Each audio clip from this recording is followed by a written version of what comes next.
Hey guys, how's it going? This is Tim, bringing you guys daily deals with Tim, where I talk about the latest news and deals on cryptocurrency, all for you guys. And before I begin, this is my personal opinion and not financial advice. Now today, I want to inform you guys that TenX Pay token is changing.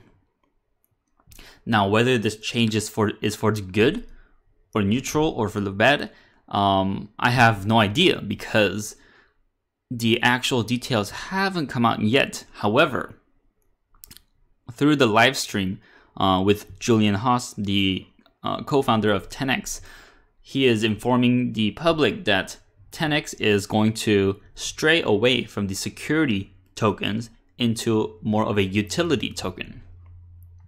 Now, if you guys are with the TenX team and have read their blog post and their updates on pay token structure changes, they're basically trying to stay away from the security model, in that their initial kind of the reward program or procedure was very close to making the pay token a security.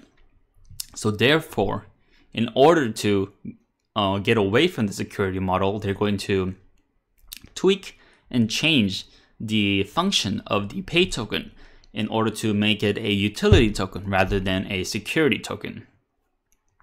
Now, there are going to be more details on this from Julian. He says that it's going to take around a week or two for the actual token structure details. However, they do have the legal opinions from US regarding the TenX Pay tokens. And Julian posted a picture on Facebook and other social media saying that the legal opinion is solid, he's happy, great work from the entire legal team. And he shared this during the Q&A. The US legal opinion on Pay token, they got this, I believe, today or yesterday, really recently. It's a big stack of paper explaining about the Pay token. And this is the approach that TenX team is going with. It's a slow process, but they're going to make it as secure as possible, as in line with the regulatory concerns. So this might not be the this might not be the best way for some people out there, because in the cryptocurrency space, people want action, people want immediate changes, people want pumps and dumps. Oh, we want this coin to pump in at this time in a couple of weeks, tomorrow. We want this 10x, we want this 5x, we want this 200% gains, and it goes on and on. And I believe because that's one of the reasons is because the loudest voices out there are probably not the smartest people. People shouting out when moon, when card. They're probably the impatient people trying to trade in for the short term and trying to gain this much amount by tomorrow and trying to go on to the next token. What is the next Ripple? What is the next Tron?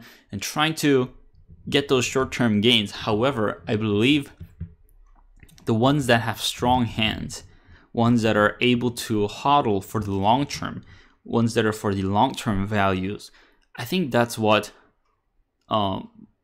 good projects want. Good projects would rather have those kind of people, enthusiasts and investors. Although we do not have a share of the project or the team, we're simply kind of enthusiasts taking part of the benefit from cryptocurrencies. So if you guys are in for the long-term value, the TenX project might be the one for you. However, I have no guarantee that TenX is going to succeed. No one knows. I mean, Julian and all the team members knows what's going on from the inside, but as an outsider, I don't know how they're going to do it.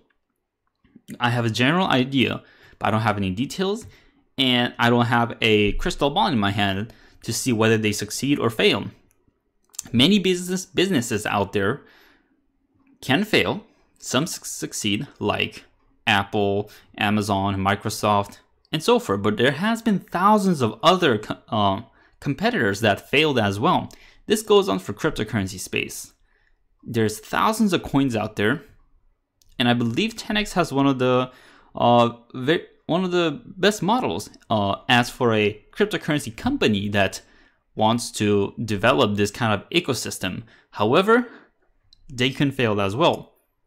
I believe there is an equal chance of them succeeding to failing. Actually, might not be equal. Maybe I would probably lean more towards them succeeding compared to other projects. However, there's always a chance that they could fail. But that is not for me to decide. What I'm kind of basing my decision is the probability. So this is simply my opinion, but I think the probability of them succeeding is higher than them failing. So that's why I'm sticking with the project. I do hold some pay tokens and I am excited for these changes. Now, my initial thought when they were announcing these kind of pay token updates and changes was that I was very concerned at first.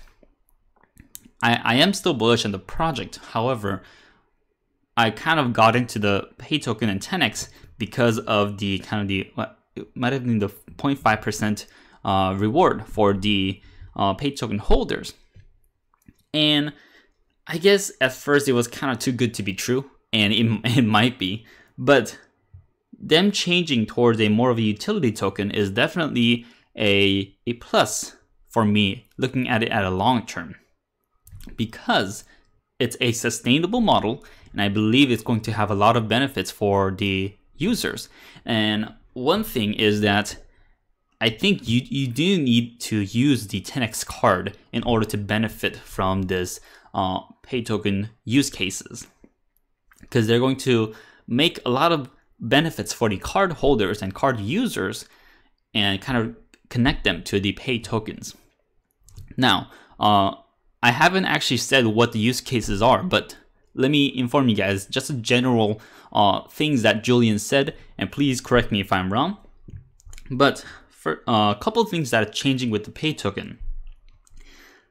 There's a couple of things that he said before, Julian said before, and that is being able to buy the TenX card with pay tokens, so that will drive kind of demand for the tokens.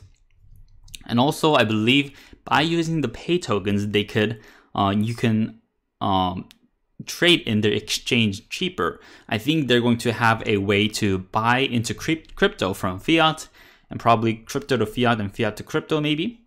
But as for the fee, I believe you can use a pay token to make that cheaper, similar to how Binance is doing. If you use their Binance token, you could cut the fee by half. I think TenX wants to implement something like that. So those are a couple of the stuff that was said before. Now, the new kind of token update, at least that Julian mentioned, is that with utility tokens, it kind of acts like a key in that the locks. So think of a key and a lock, and the locks are the benefits. So by holding the key, the pay token, you can unlock the benefits and you'll be able to enjoy those benefits. So from what I'm kind of, I guess it is speculating, but Julian did mention this during the Q&A. And he said that there's going to be kind of these levels of locks that you can access. And by holding certain amount of pay tokens, you can access those benefits and unlock those locks. So this is simply me just speculating on the rewards, but no, it might be like if you hold like 100 pay tokens, then you will get this much cashback, and maybe the cashback will grow as you hold more pay tokens, and you might be able to have more benefits by using the cards somewhere else. Something that comes up to my mind is that there might be some benefits for travelers, because TenX did mention that they're going to try to reward or make it easier for travelers to use TenX cards and gain benefits from it. So that might be part of it. But I think the cashback is what Julian has mentioned as well, in that in a cashback, there's not really a airdrop, or there's no really there's nothing related to securities with cashbacks, because you're basically using your fund to purchase something, and then you're getting a percentage of that back. So you're doing the work, and there's nothing that the team has to do to give you that reward. Basically, you spend $10, and if there's like a 1% cashback, then you get the 10 cents. Yeah, you get 10 cents back or something like that. But because they're getting rid of the dividends kind of structure, I think they can increase the cashback for the card users. And there might be a lot more benefits for if you hold more pay tokens, and that is in the unknowns right now, but they're going to clarify it in a couple weeks or so. So I think the cashback option is actually pretty good, because if you're going to be a frequent card user, why not have more cashback for you to use? And this might be comparable to the traditional finances, because I know that some banking have good cashbacks, but others don't. And if you have crypto cards having cashbacks, that might be a very nice incentive for the card users. And also being able to kind of link your card to maybe NFC so that you could use your phone to pay instead of using the card. That could be an option in the future as well. So there's a lot of updates coming up. And as for the cards, they're good on their side, but they're waiting on the third parties, the providers and the issuers. So be patient out there. But I think the pay token structure being clarified, and I hope the cards will be distributed soon. But that is still in the works right now. I think with TenX, you're gonna need some patience, probably a lot of patience compared to other projects. But they still have the TenX app out, and they added Litecoin and making some progress with changing the computing language to Rust and so forth. So yeah, so a lot of things going on with TenX, but from the outside, it seems like nothing is really going on. But I could see from what Julian talks about and a couple of the kind of the evidences throughout the project that there's a lot going on. So if you guys are interested in TenX, definitely check them out. And there's going to be more updates coming up. I'll let you guys know in the future, because I am excited for the project, as well as a couple of you guys out there. But I'll end you guys at that. If you guys like this kind of content, like this video, comment below, and smash that subscribe button. Also, if you guys want to support the channel, check out the links below, and I'll really appreciate that. And as always, I'll bring you guys more deals on Daily Deals with Tim.